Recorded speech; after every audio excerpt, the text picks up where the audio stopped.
Hello friends, अपन 10th class का concept quadratic equation जो chapter है 4, ठीक है, वो अपन स्टार्ट करने जा रहे हैं, जिसमें कुछ अपन 9th क्लास का बेसिक इंट्रोडक्शन और जो 8th क्लास का ओवरऑल वो वाला पहले अपन डिस्कशन करेंगे। ठीक है, पहले सबसे पहले मैं बात करूँ तो वेरिएबल्स क्या होते हैं, कांस्टेंट वैल्यू क्या होती है। वेरिएबल्स की बात करूँ तो इसमें सबसे पहले आएगा, जैसे मैंने कोई इक्वेशन लिख दी। अब देखो ये इक्वेशन है, जब इक्वल का साइन आएगा तब, ठीक है।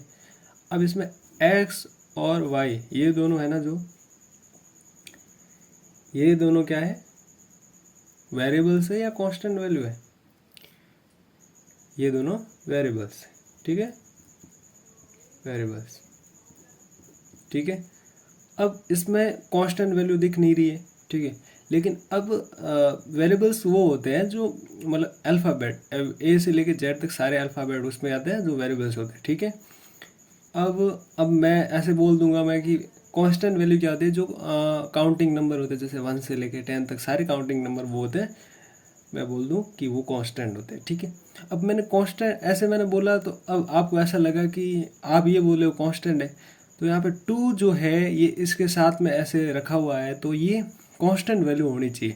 अब ये कांस्टेंट वैल्यू होनी चाहिए, लेकिन मैं बोल रहा हूँ ये कांस्टेंट वैल्यू नहीं है।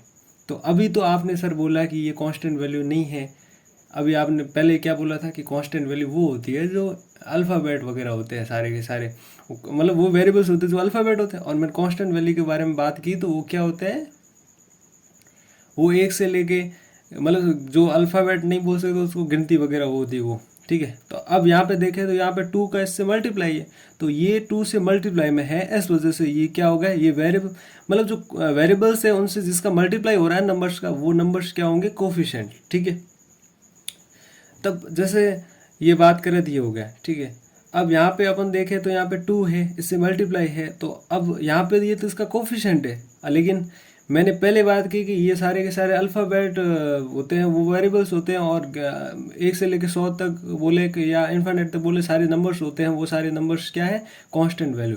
तो यहाँ पे 2 तो ये नंबर्स है, तो आप इसको कोफिशिएंट कैसे बोल सकते हो।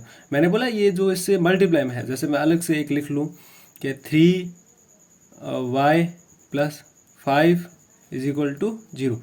अब देखो यहाँ पे ये जो है ये क्या है, ये y है। y क्या होता है, y जो मैंने बोला ABCD के सारे अल्फ़ाबेट, तो वो क्या हो गया, जैसे ये y है, y किस में आ गया, y आ गया वेरिएबल्स में। तो यहाँ पे ये 3 है, 3 इज क्या, मल्टीप्लाई, मल्टीप्लाई है, तो ये क्या है, y का कोफिशिएंट है, ठीक है। तो यहाँ पे ये 5 क्या है, 5 क्या है, 5 अकेला बैठा है, इसके साथ में कुछ भी नहीं है, तो 5 क्या हो गया, क्या हो गया, 5 हो गया कांस्टेंट वैल्यू, समझ आया। अब ये 5 कांस्टेंट वैल्यू हो गया। उसके बाद में अपन बात करें तो ये वाली कांस्टेंट वैल्यू हो गई। तो y का कोफिशिएंट क्या होगा, जैसे मैं y की बात करूं तो y का कोफिशिएंट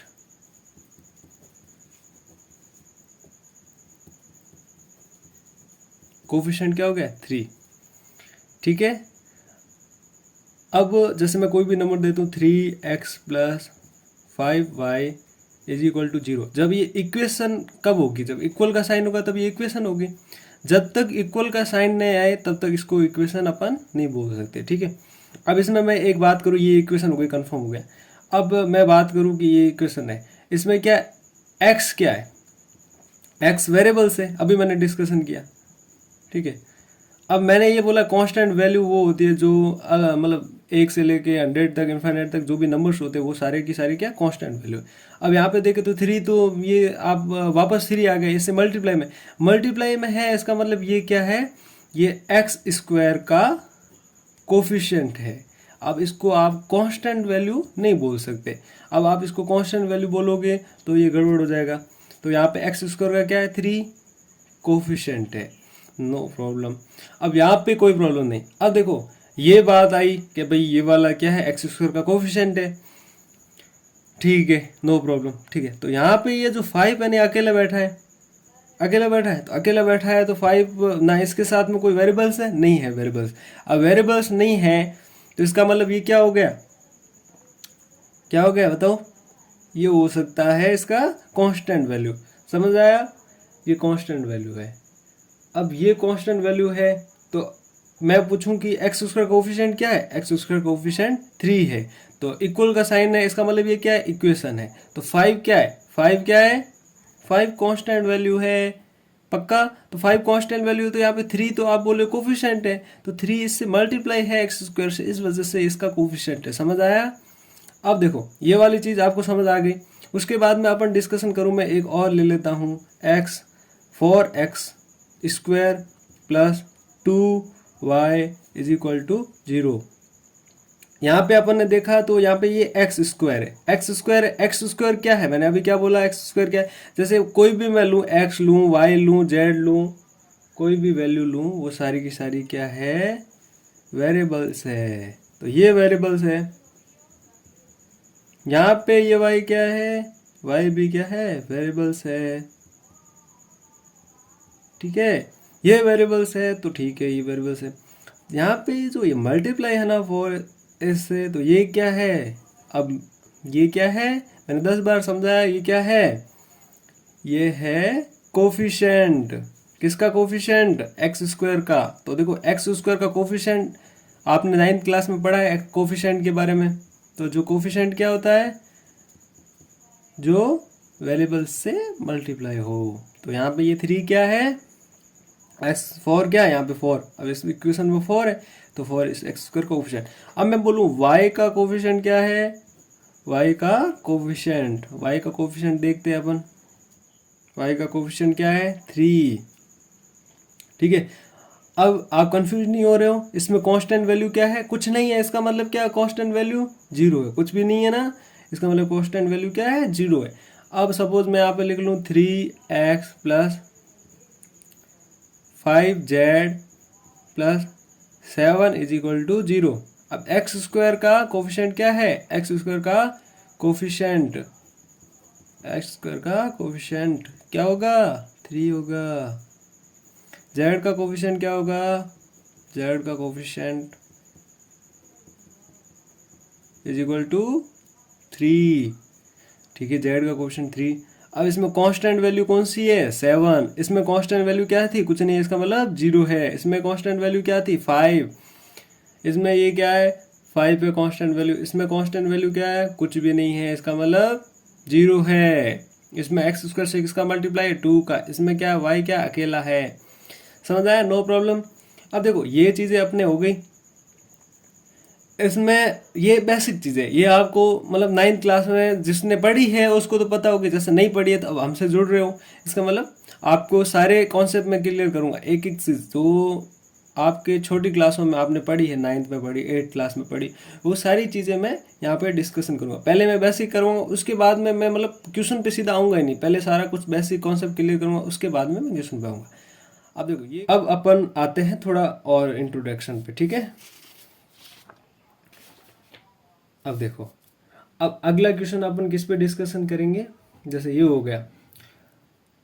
अब इक्वेशंस के भी टाइप्स होते हैं। इक्वेशन आपको पता चल गई क्या होती है, इक्वेशन वो होती है जिसमें अपन इक्वल का साइन आए, वो सारी इक्वेशंस है, ठीक है। अब अपन टाइप्स पढ़ते हैं इक्वेशन के, types of equation.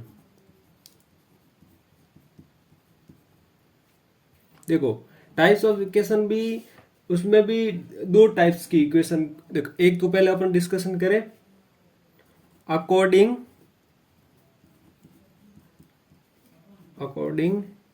To terms, ठीक है। अब अकॉर्डिंग टू टर्म्स, उसमें अपन पहले क्या डिस्कशन करें, जैसे अकॉर्डिंग टू टर्म्स हो गया, इसमें पहले अपन ले लेते हैं जैसे कांस्टेंट इक्वेशन, ठीक है, कांस्टेंट इक्वेशन, इसमें अपन डिस्कशन करेंगे, ठीक है। कांस्टेंट इक्वेशन देखो, पहले मैं क्या करूँ, डेफिनेशन अपन बाद में मैं बोल लूंगा, आप लिख लेना, ठीक है, जिसको लिखनी है वो। सबसे पहले अपन ये डिस्कशन करें कांस्टेंट इक्वेशन क्या होती है। कांस्टेंट इक्वेशन वो होती है, जैसे डिग्री के अकॉर्डिंग अपन बात करें, डिग्री का मतलब क्या होता है, जो ऊपर पावर लगी होती है वो। अब देखो यहाँ पे जैसे कांस्टेंट का मतलब क्या होता है, जैसे 3 है, ठीक है, 7 है, 9 है, मतलब सारे नंबर्स वो कांस्टेंट। मैं पहले डिस्कशन कर रहा था कि भाई इसमें कोई भी वेरिएबल्स नहीं होगा। अब वहाँ पे आपको मैं सही ढंग से समझा नहीं पाया, लेकिन यहाँ पे कांस्टेंट इक्वेशन मैंने बोला है ना, तो मैं आपको सारा समझाऊंगा। देखो यहाँ पे देखे तो अपन क्या, ये 0 हो रहा है इक्वल में, ये 0 लिख लेता हूँ, क्योंकि आप फिर बोलोगे कि सर आपने बोला था इक्वेशन में 0 का साइन होता है इक्वल में, ठीक है। अब ये सारे के सारे कांस्टेंट नंबर दे रखे हैं। अब कांस्टेंट में मैं एक कंडीशन बताता हूँ आपको। जैसे ये 3 है, 3 के, अब जैसे मैं यहाँ पे लिख लेता हूँ x। अब आपने तो सर बोला कि कांस्टेंट वैल्यू के साथ में कभी भी वेरिएबल्स नहीं होता। देखो ये कंडीशन एक स्पेशल कंडीशन है, जिसमें क्या आप देख लो कि x की पावर 0 होगी ना, x की पावर 0 इक्वल टू 0, ठीक है। वो सारे के सारे वेरिएबल जिसकी पावर 0 है वो कांस्टेंट इक्वेशन है, समझ आया। अब जैसे ये मैं यहाँ पे जरूरी नहीं मैं x ही लूँ हर बार, तो यहाँ पे 7 y ले लेता हूँ, इसकी पावर 0 इज इक्वल टू 0, ठीक है। अब ये 9 है, 9 की जगह मैं क्या लेता हूँ, z ले लेता हूँ, z की पावर 0, ये भी एक इक्वेशन बन गई। ये सारे के सारे क्या कांस्टेंट इक्वेशन है कि 8 क्लास का कॉन्सेप्ट है, जिसमें क्या अपन किसी की भी पावर करें, जैसे 1 की पावर 0, 7 की पावर 0, x की पावर 0, किसी की भी पावर 0 हो ना, तो वो क्या होता है, किसी की पावर 0 वो 1 होता है हमेशा, ठीक है। किसी की क्या, किसी भी यानी x की, कांस्टेंट वेरिएबल्स कुछ भी हो सकता है, किसी की पावर 0 होगी तो वो क्या होगा, 1 होगा। तो हमेशा ये याद रखना। तो यहाँ पे देखो x की पावर 0 है, तो इसका मतलब ये 1 हो जाएगा, 1 हो जाएगा तो इसका वापस ये 3 ही आ जाएगा, कोई फर्क नहीं पड़ता किसी की पावर 0 हो तो। जैसे यहाँ पे ये 7 है, देखो मैंने बोला y की पावर 0, ये 1 हो जाएगा। अब यहाँ पे 7 है, 7 से मैं क्या कर दूंगा, 7 से मल्टीप्लाई किसका, 1 का। अब देखो वापस 7 आ गया, कोई फर्क नहीं पड़ा। अब मैं z का, z क्या है, ये 9, मतलब z 0 की वैल्यू है 1 होती है।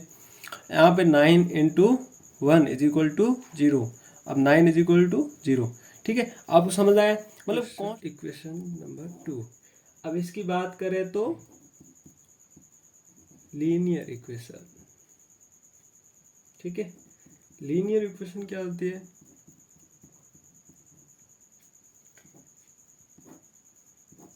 Linear equation. अब लीनियर इक्वेशन की बात करेंगे तो लीनियर इक्वेशन में डिग्री के अकॉर्डिंग, अब देखो मैं यहाँ पे डिग्री की बात कर रहा हूँ, तो उस पिछले में क्या था, कांस्टेंट इक्वेशन में डिग्री क्या थी, वेरिएबल्स की डिग्री थी 0, ठीक है। अब इसमें वेरिएबल्स की डिग्री क्या होगी, 1 होगी। अब देखो कोई भी नंबर्स ले लो, 3x plus 5 is equal to 0, एक इक्वेशन हो गई। अब इसमें ये क्या, x क्या है, x वेरिएबल्स है, ये 5 अकेला बैठा है, इसका मतलब ये क्या है, कांस्टेंट है। अब ये कांस्टेंट है, इसके साथ में कुछ नहीं दिख रहा है, इसका मतलब जो कुछ भी नंबर है उसकी पावर 0 है, इस वजह से नहीं दिख रहा है, वो उसका 1 हो जाता है, इस वजह से ये अकेला बैठा रहेगा। अब ये क्या है, कांस्टेंट वैल्यू है। x क्या है, x की पावर कुछ नहीं है, इसका मतलब क्या है, 1 है इसकी पावर, ठीक है। इसकी पावर क्या है, कुछ नहीं, इसका मतलब इसकी पावर 1 है। अब ये वेरिएबल्स जो होते हैं जिसकी हाईएस्ट पावर, जैसे कोई भी इक्वेशन लिखो जिसमें हाईएस्ट पावर 1 है, उसको क्या बोलेंगे, लीनियर इक्वेशन बोलेंगे। जैसे देखो मैं यहाँ पे लिख लूँ 3x² plus 5 is equal to 0। अब यहाँ पे देखो ये स्क्वायर आ गया, इसका मतलब ये लीनियर इक्वेशन नहीं है, समझ आया। ये हमेशा याद रखना, ये लीनियर इक्वेशन नहीं है। तो देखो यहाँ पे मैं लिख लेता हूँ z और प्लस 5 x, ठीक है, इसकी पावर 2 लिख लेता हूँ। अब देखो इसकी दोनों में देखें तो हाईएस्ट पावर क्या है, x² की पावर 2 है, इसमें x² की पावर, z की पावर क्या है, 1 है, हाईएस्ट पावर देखें तो देखो इसकी हाईएस्ट पावर 2, इस वजह से ये लीनियर इक्वेशन नहीं होगी। लीनियर इक्वेशन वही है जो वेरिएबल्स की पावर क्या हो, 1 हो। अब यहाँ पे क्या है पावर, यहाँ पे पावर क्या हो गई, इसकी पावर तो 2 हो गई, हाईएस्ट पावर, इसकी पावर भी क्या हो गई, 2 हो गई, ठीक है। लीनियर इक्वेशन समझ आई। उसके बाद में अपन बात करें तो तीसरा, थर्ड पॉइंट क्या है, थर्ड पॉइंट है लीनियर इक्वेशन। लीनियर इक्वेशन के बाद में अपन क्वाड्रेटिक इक्वेशन की बात कर रहे हैं। अब ये क्वाड्रेटिक इक्वेशन आ गई आपके, क्वाड्रेटिक इक्वेशन,